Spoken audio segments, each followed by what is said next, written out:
I focus on my own like physical world around me. You know, I try to enjoy the moments I'm living with the people that I have, because I don't think it's worthwhile for me to be sitting here, you know, working myself up over a political candidacy or anything like that. I don't know. Unfortunately, the country that we live in, we don't have that privilege of being able to actually have trust in the people around us. And that's kind of the decay of our civilization, because we are so self-driven in our capitalistic economy, where it promotes, you know, deterioration of product. It promotes just doing your own, you know, like building beneficials for yourself. You know, I push back on the capitalistic critique. I would say that's more of a corporist mindset. That's where you know, you have the corporations and the government kind of in cahoots, which we learn from the Twitter files and all these little things, that it's like, I think that's the level of frustration, because all real capitalism is just our ability to create and to trade. And when you see the corporatist nature, that's the monolithic mindset, that it becomes absolutely impossible for somebody to, you know, punch up in a way to get that product to market, because all the avenues are then shut off. As opposed to the internet, though, is a great disruptor in that, but then that you kind of see why it's so important. You can't trust everyone, you know. You're right, you can't trust anyone.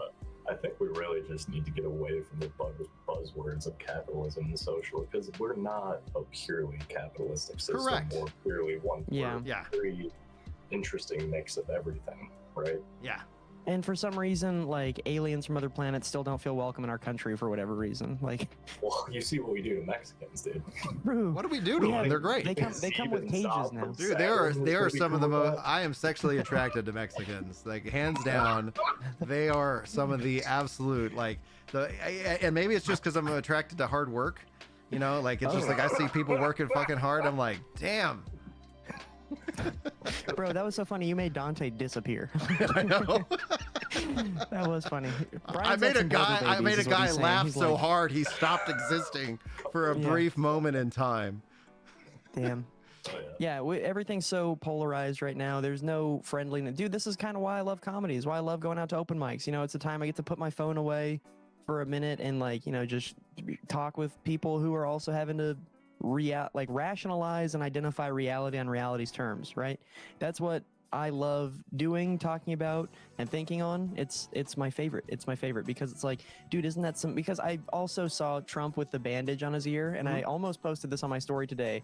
I was gonna say, I'm not entirely convinced there isn't a ratatouille under there calling all the shots. You know, like, I think that's funny because it was a big enough bandage where it's like, what if that makes his next meatloaf for him? He's like, oh, thank you, Remy, I appreciate it. Like, yeah, well, this is so good. I don't know why. Well, your Trump impression isn't that bad, dude. I have really good impressions. One of my favorite impressions I do is Alexa. I pissed my mom off the other day because she called me and I answered my phone like, hello, and thank you for calling Caleb's cell phone. Holy shit, dude. To speak with Caleb, please press 1. And then, like, I heard boop, and then I didn't say anything, and then she hung up and called me back, and I answered. I was like, hello. She's like, your phone's doing some weird shit. Like, my mom was in a bad mood. I was like, okay, I'm sorry. Sorry, Mom. And on Mother's Day too. I mean, she called you on Mother's Day. You didn't call her. Let me tell you something. I told y'all that people call me ma'am in person. It's happened a couple times. It happened twice yesterday. I get called ma'am on the phone all the time.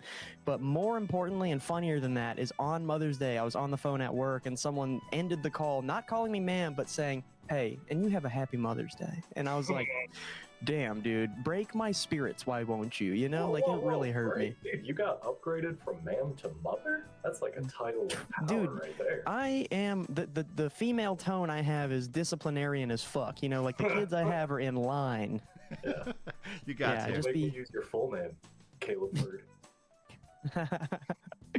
Local man celebrates becoming a mother. Dude, thank you. That's funny. I was walking around my job and my boss was like, yeah, and that was when I found out that my fiance was pregnant. And I was like, bro, I don't know what it is about me, but my doctor told me I'm not able to carry a baby and I can't get pregnant. I'm just too infertile. It's like, I got bad news. Like, thanks, Jim.